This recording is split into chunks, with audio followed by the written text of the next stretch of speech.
C'est quoi votre truc ? C'est quoi votre truc vous emmène à la plus grande exposition de reptiles vivants d'Europe. Elle est actuellement ouverte au centre commercial Coop Roosevelt du côté de Sierre. C'est jusqu'au 14 avril prochain. L'événement est accessible tous les jours, y compris le week-end et les jours fériés. Il vise à sensibiliser le public sur le monde souvent méconnu des reptiles et de la menace d'extinction qui pèse sur eux. L'objectif principal est donc d'éduquer les visiteurs, jeunes et moins jeunes d'ailleurs, et en les familiarisant avec ces animaux souvent redoutés, tout en offrant une expérience mémorable au sein d'une activité familiale et pédagogique. Une particularité exclusive à découvrir cette année, c'est la vipère araignée, une espèce exceptionnelle récemment découverte en Iran et pratiquement unique au monde. Son leurre sophistiqué, se présentant comme une petite araignée à l'extrémité de sa queue, en fait une créature redoutable pour les oiseaux en quête de nourriture. On va en parler justement plus précisément avec mon invité ce matin. Je reçois Sven Baumgartner. Bonjour. Bonjour. Vous êtes gardien d'animaux ou peut-être ange gardien pour ces animaux. C'est quoi la bonne définition selon vous, Sven ? Alors, je suis le soigneur principal. Ouais. On dit gardien d'animaux sauvages parce que ça reste quand même des animaux qui ont leur caractère et puis qui sont absolument pas domesticables. Ouais. Mais des animaux qui sont toujours craints, qui n'ont pas réellement de raison, parce que ce n'est pas des animaux qui sont agressifs, à moins qu'on vienne les embêter. Ouais. C'est toujours la même chose, c'est des prédateurs, donc c'est clair que c'est la phobie part de quelque chose, mais derrière, c'est des animaux qui préfèrent ne pas être dérangés et puis qui vont pas vous sauter dessus dans la nature par plaisir. C'est parce qu'on met le pied dessus ou bien qu'on vient les déranger dans leur habitat. Pour se défendre. Hein, Exactement. Ouais. Et c'est toujours, vu que c'est des animaux qui ont du venin, qui peuvent tuer entre guillemets, c'est clair que la phobie est construite sur quelque chose, mais on est là justement pour essayer de faire comprendre aux gens que c'est des animaux qui préfèrent être tranquilles et puis ne pas être dérangés dans la nature. C'est vrai. Alors c'est un petit peu à ça que sert cette exposition, hein. C'est un petit peu montrer que ce ne sont pas des animaux forcément, comme vous l'avez expliqué, dangereux. Ils peuvent l'être évidemment pour s'autodéfendre, et c'est ce qu'on peut comprendre. Mais là, il y a beaucoup de phobies autour du serpent, autour de l'araignée, autour de ces bestioles qui sont aujourd'hui en danger. Très très vieux.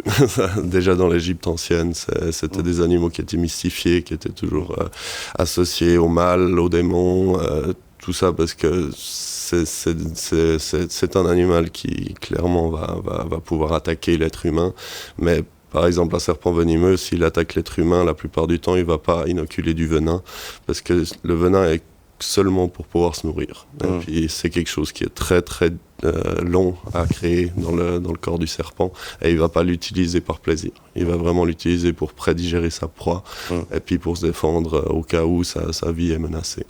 Mais c'est important de bien comprendre tout ça. C'est pour ça qu'on a énormément de panneaux didactiques. C'est une exposition avec plus de 250 animaux, 150 terrariums, et puis si réellement on prend le temps de lire tous les panneaux didactiques, chaque fiche, c'est une exposition qui dure plus de 2 heures facilement. Sven, ce sont des animaux aussi en voie de disparition. Il faut les protéger, c'est important. Votre rôle, il est aussi de sensibiliser la population. Alors oui, c'est des animaux qui, la plupart, sont sous le régime des CITES, c'est la Convention de Washington pour la protection des animaux. Souvent, c'est des animaux qui sont dans des programmes d'échange et puis de reproduction pour la réintroduction en nature. Nous, on est là surtout pour montrer aux gens à quel point ils peuvent être impressionnants, beaux, et que c'est vraiment pas des bêtes qui sont aussi dégoûtantes et gluantes que les gens pensent. Mais c'est important de rappeler. Alors là, ceux qui ont peur des araignées et des serpents, il y a la vipère araignée. J'en parlais en introduction. Parlez-nous un peu de ce spécimen. Alors c'est une vipère qui a été connue en 2006. Elle vient d'Iran, Afghanistan. En gros, elle vit dans les falaises montagneuses des steppes. Ouais. Et c'est aussi pour ça qu'on l'a découvert très, très tard. C'est aussi une région qui n'est pas plus touristique que ça sur le principe. C'est une araignée qui a créé un leurre en fait au bout de la queue parce qu'elle se nourrit que essentiellement d'oiseaux. Dans ces falaises, en fait, elle laisse juste dépasser le petit bout de queue sur le caillou et puis elle commence à le bouger. C'est réellement un leurre qui... La première fois que je suis passé devant le terrarium, j'ai cru que c'était un grillon qui bougeait, puis je me suis demandé qu'est-ce que le grillon faisait dans le terrarium. C'est très impressionnant quand elle le met en action. Et dans la nature, c'est réellement l'oiseau vient taper l'araignée et lui, il mange l'oiseau. Et c'est fini. Voilà.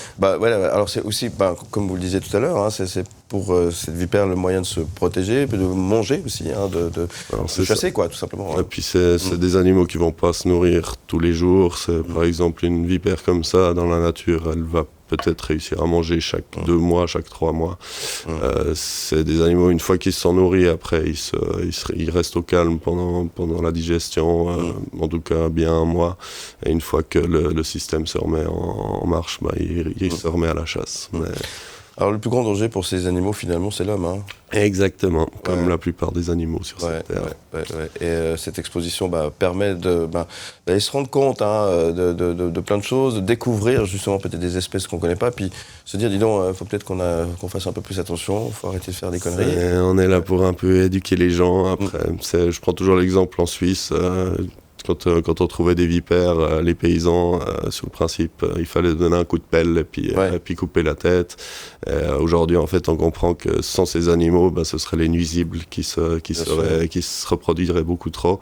Et un rat ou une souris peut faire beaucoup plus de dégâts qu'une vipère, au final, sur les êtres humains. C'est d'une logique que les gens ne comprennent pas forcément, mais oui, c'est comme ça. Bon, alors vous êtes sur place, bien sûr, pour répondre à toutes les questions.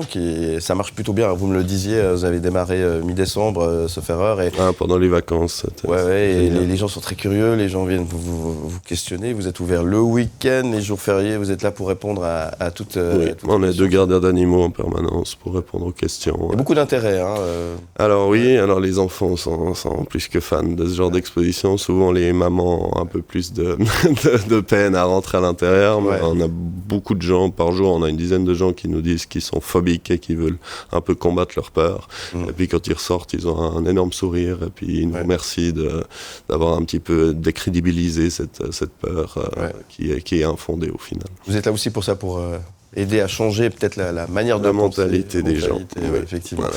C'est jusqu'au 14 avril, c'est du côté de Sierre, les heures d'ouverture peut-être. Alors de 10h à 18h, on est ouvert le dimanche, les jours fériés comme vous dites. Alors, voilà. Du coup on est au bon endroit dans le Valais pour les vacanciers. Jusqu'au 14 avril, donc n'hésitez pas, puis après vous allez tourner j'imagine en Suisse. Oui, alors ça c'est chaque année, on la déplace et puis chaque année on trouve un nouveau lieu. Alors, vous viendrez nous retrouver tout bientôt. En tout cas, merci beaucoup. Plein succès pour cet événement jusqu'au 14 avril prochain du côté de Sierre. Merci beaucoup Sven Baumgartner. Merci à vous.